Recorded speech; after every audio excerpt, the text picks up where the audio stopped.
There is that spread idea that dating apps are detrimental to your mental health. In today's video, I would like to debunk 4 myths on online dating because this may not be what you think. First, I would like to talk about anxiety and self-esteem. Can I tell you that you can experience those things in real life too? You can feel anxiety from the fear of being dumped, and so from the fear of rejection, from why hasn't he replied to me yet, or from FOMO. And also, when you get dumped finally, your self-esteem can take a toll. This is to say that anxiety and low self-esteem happen in real life dating first. This is not an online dating thing, because we tend to think, oh, dating apps are the devil, like whatever Tor said on us. This is part of the dating game in general.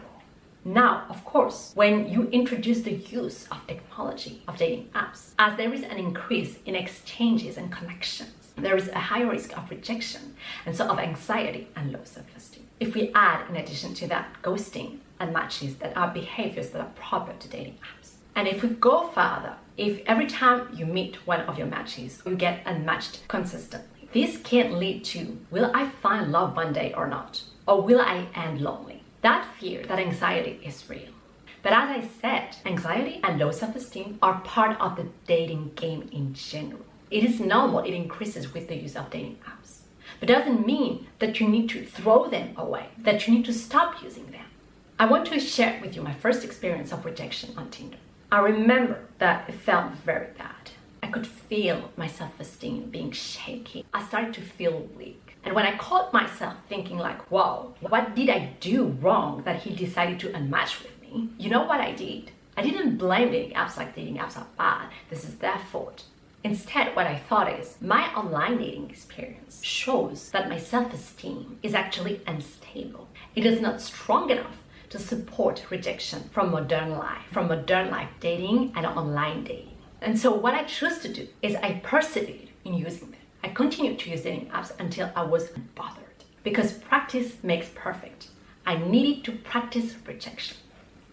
And so my best advice here, if you are fearful of rejection, is almost like be masochistic. It's not by fleeing that you will solve your issue because you have a core issue of self-esteem. This is what it shows. But by facing it, that you will solve it.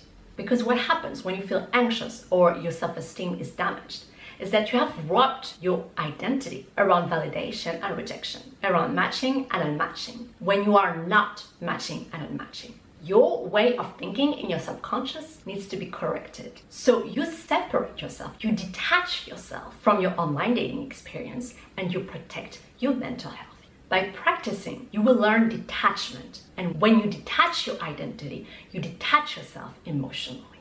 That is the key. Continuing to use the app. And if we go back to anxiety specifically, I want to address the elephant in the room first. First, when I work with my customers, what I like to tell them is that whatever the source of your anxiety, either it's social anxiety or the fear of not being good enough at work or the fear of rejection in real life or online, whatever the origin, there is a universal way of treating it. And you may not like it, but this is through the D word, discipline. And I want to share my story about it. I used to be a very anxious teen. I would go to the hospital several times, and it was so serious that the day I launched my business, my ex at the time, who knew me very well, he asked me, like, how did you go from super anxious to CEO? Like, tell me about that transformation, because there was a transformation. And the solution was really working on myself. And so this is what I recommend is start exercising, eat better, sleep better, practice gratitude, meditation, all those activities, they will benefit your mental health. They will improve your mood and make you a happier person in general, which includes it will alleviate stress. Like there is no magic pill to eat. It's really by starting healthy habits, having a daily and weekly routine. Self-improvement is the most sustainable way of treating anxiety and become the best version of yourself. I believe that therapy can work, but I don't want you to depend on it. I want you to be autonomous. This being said, there are 3 tips to deal with anxiety from online dating specifically. So this is a whole system here, which I call the RRP. The first R stands for reality. Anchor into reality. Why? Because while your relationship stays online, while you haven't met the guy or the girl yet, the relationship is unreal.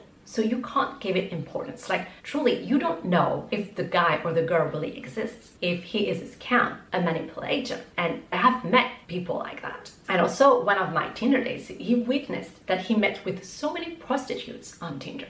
So that's real. Although it's not the majority of our experience, like thank God, but I refuse it. And so I set myself some rules. I create boundaries that allow me to detach. And they are very realistic, again, is that as long as the relationship stays on the app, it doesn't mean anything. You really need to meet the person in real life. Plus, also, people lie. They lie about the hate, about what they put on their bio. So it is really worth it investing yourself once you have met the person at least once.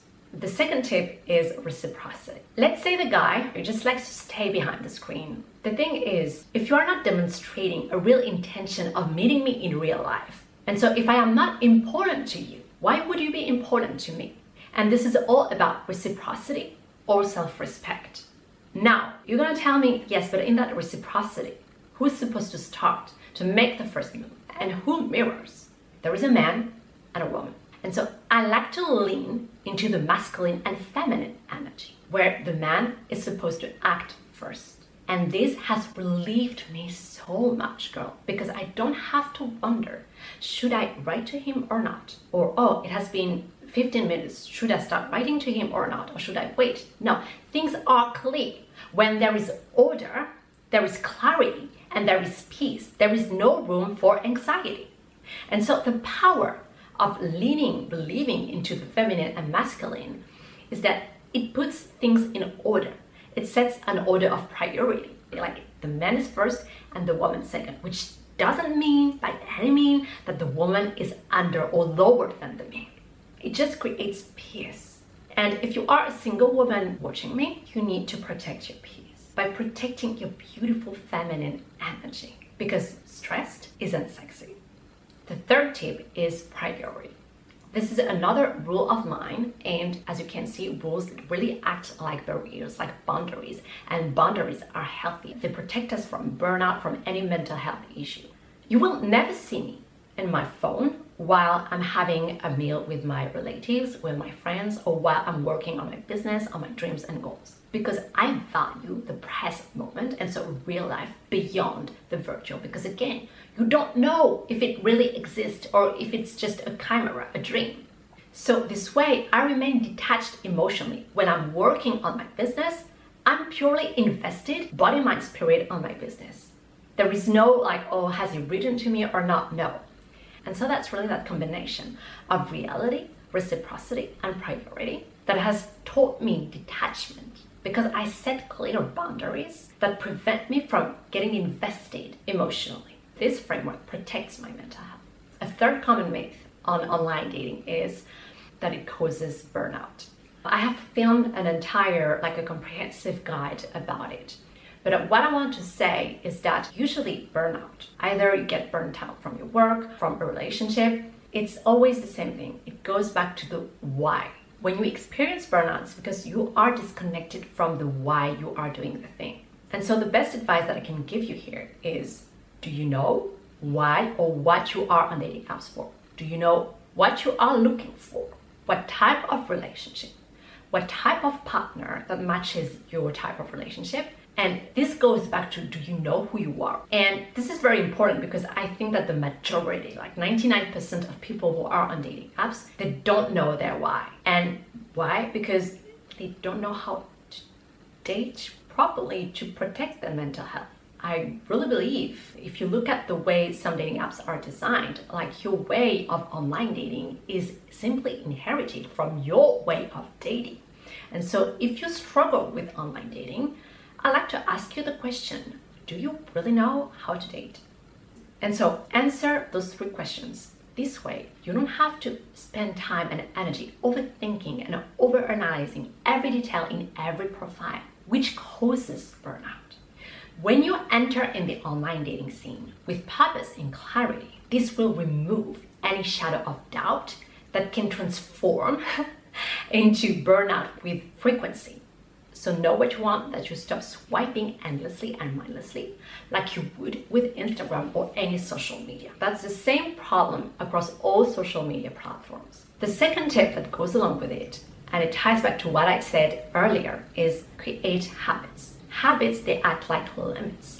It's the fact that you overuse your phone anywhere, at work, while you walk, in your bed, in the commute, in the grocery stores. It's because you have no boundary, that you overuse your phone and you overwhelm your brain. And so again, making it a habit, a daily or weekly routine at a specific day, specific time, it will protect you from burnout because you draw a boundary. And the last tip, like listen to me, tap into your intuition back again. It's just crazy how we lose social cues once we are online. How does real life dating work? You are sitting in a cafe and suddenly you're gonna see a cute woman, you're gonna note a gaze, a smile, that will make you get up and go match with her in real life because of your instinct. The only element that you have to decide in real life if you are going to match with someone is the visual, is the physical appearance.